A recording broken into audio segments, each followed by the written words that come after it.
ಸಾಮಾನ್ಯವಾಗಿ ದಾಂಪತ್ಯದ ಗುಟ್ಟು ಏನಿರುತ್ತೆ, ಒಬ್ರಿಗೊಬ್ಬರನ್ನ ಅರ್ಥ ಮಾಡ್ಕೊಳ್ಳೋದೇ ಗುಟ್ಟು ಅಂತ ಅಂದ್ಕೊಂಡಿದ್ದೀವಿ. ಅರ್ಥ ಆಗಿದೆಯಾ? ಇಲ್ಲ. ಎಲ್ರಿಗೂ ಅಂತ ಹೇಳಕ್ಕೆ ಬರಲ್ಲ. ಕೆಲವ್ರು ಇರೋದೇ ಜೀವನ ಹೀಗೆ, ಮದುವೆ ಅಂದರೆ ಇಷ್ಟೇ, ಗಂಡ ಹೆಂಡ್ತಿ ಅಂದರೆ ಇಷ್ಟೇ ಅಂಥವ್ರಿಗೆ ಅದು ಏನು ಅನಿಸಲ್ಲ, ಹೆಂಗೋ ಎಳ್ಕೊಂಡು ಹೋಗ್ಬಿಡ್ತಾರೆ. ಮದುವೆ ದಾಂಪತ್ಯ ಅಂದರೆ ಹೀಗೆ ಇರಬೇಕು. ಸಾಕಷ್ಟು ಒಂದು 60% ಇವತ್ತಿನ ಒಂದು ನಾಗರಿಕತೆಯ ಆಧುನಿಕ ಪ್ರಪಂಚದಲ್ಲಿ ಗಂಡ ಹೆಂಡತಿ ಇದನ್ನು ನಿರೀಕ್ಷೆ ಮಾಡೋದು ತಪ್ಪಲ್ಲ. ಒಂದು ಗಂಡ ಅಂದರೆ ಕ್ವಾಲಿಟಿ ಹೀಗಿರಬೇಕು, ಒಂದು ಹೆಂಡತಿ ಅಂದರೆ ಕ್ವಾಲಿಟಿ ಹೀಗಿರಬೇಕು. ಓಕೆ, ಇದ್ರ ಗುಟ್ಟು ಯಾವುದು? ಹಾಗಾದರೆ ಇರಬೇಕು ಅಂತ ಗಂಡು ಸರಿ, ಇರಬೇಕು ಅಂತ ಹೆಣ್ಣು ಸರಿ. ಹಾಗಾದರೆ ಇರಬೇಕು, ಇರಲ್ವೇ, ಸಿಕ್ಕಲ್ವೇ, ಆಗಲ್ವೇ, ಅನುಭವಿಸೋಕ್ಕಾಗಿಲ್ವೇ? ಸೊ ಇದು ಏನಾಯ್ತು? ಹಾಗಾದರೆ ಇದ್ರ ತಪ್ಪು ಯಾವುದಾಯಿತು? ಅದೇ ನಿಜವಾದ ದಾಂಪತ್ಯದ ಗುಟ್ಟು. ಆ ಗುಟ್ಟು ಯಾವುದಿರಬಹುದು ಅನ್ನೋದೇ ಇವತ್ತಿನ ವಿಚಾರ. ರಹಸ್ಯಕರವಾಗಿರ್ತಕ್ಕಂಥ ವಿಚಾರ ಇದು. ಆದರೆ ಆ ರಹಸ್ಯ ಅಂದರೆ ಕೇಳರಿಯಾದದ್ದು ಅಂತಲ್ಲ, ಪ್ರತಿನಿತ್ಯ ನೀವು ನೋಡ್ತಾ ಇರ್ತಕ್ಕಂಥದ್ದೇ, ಪ್ರತಿದಿನ ನೀವು ನೋಡ್ತಾ ಇರ್ತಕ್ಕಂಥದ್ದೇ, ಪ್ರತಿದಿನ ನೀವು ಅನುಭವಿಸ್ತಾ ಇರ್ತಕ್ಕಂಥದ್ದೇ. ಅದಕ್ಕೆ ಹೆಸರು ಕೊಟ್ಟಿಲ್ಲ, ಆ ಕ್ರಮವನ್ನು ಅನುಸರಿಸ್ತಾ ಇಲ್ಲ, ಅದಕ್ಕದು ರಹಸ್ಯವಾಗಿ ಇದೆ ಅಂತ ಹೇಳಬೇಕಾಗತ್ತೆ.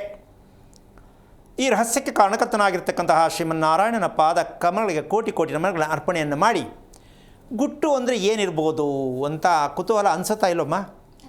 ಅಲ್ವಾ? ಅದು ಎರಡು ಹೇಳ್ಬಿಟ್ಟು ಅದಕ್ಕಿಂತ ಮುಂಚಿತವಾಗಿ ತುಂಬ ಸರಳವಾಗಿ ಹೇಳಬೇಕು ಅಂತಂದರೆ, ವಿವಾಹ ದೋಷ. ಕೆಲವರಲ್ಲಿ ಹೇಳ್ತಾರೆ, ಏನು ಈ ನಕ್ಷತ್ರದಲ್ಲಿ ಹುಟ್ಟಿದ್ರೆ ಈ ರಾಶಿಗೆ ಈ ರಾಶಿ ದೋಷ ಇದೆ, ಮಾಡಬಾರ್ದು, ಇವ್ರಿಗೂ ಆಗಬರಲ್ಲ, ಅಥವಾ ಏನೋ ಬಿಟ್ಟೋಗುತ್ತೋ, ಸತ್ತೋಗ್ತಾರೋ, ಹೋಗ್ತಾರೋ, ಏನೋ ಒಂದು ಆಗಿರ್ಬೋದು. ಸೊ ಇದು ಮದುವೆ ವಿವಾಹ ದೋಷದಲ್ಲಿ ಇರುವ ದಾಂಪತ್ಯ, ಇದು ದಯವಿಟ್ಟು ಮದುವೆ ಬೇಡ ಅಂತ ಪುರೋಹಿತರು ಒಂದು ಸೀಲ್ ಹಾಕ್ಬಿಡ್ತಾರೆ. ಹಾಗಿದ್ರೆ ಸರಿಯಾಗಿರೋ ವಿವಾಹ ಯಾವುದು ಅಂತ ಕೇಳಿದ್ರೆ ಅವತ್ತು ಉತ್ತರ ಇಲ್ಲ. ವಿವಾಹ ದೋಷ ಹೇಳೋದಕ್ಕೆ ಗೊತ್ತಿದೆ, ವಿವಾಹ ದೋಷವಿಲ್ಲದ ವಿವಾಹ ಯಾವುದು ಅಂತ ಕೇಳಿದ್ರೆ ಉತ್ತರ ಇಲ್ಲ. ಅದೇ ಅನುಸರಿಸ್ಕೊಂಡು ಹೋಗೋದು.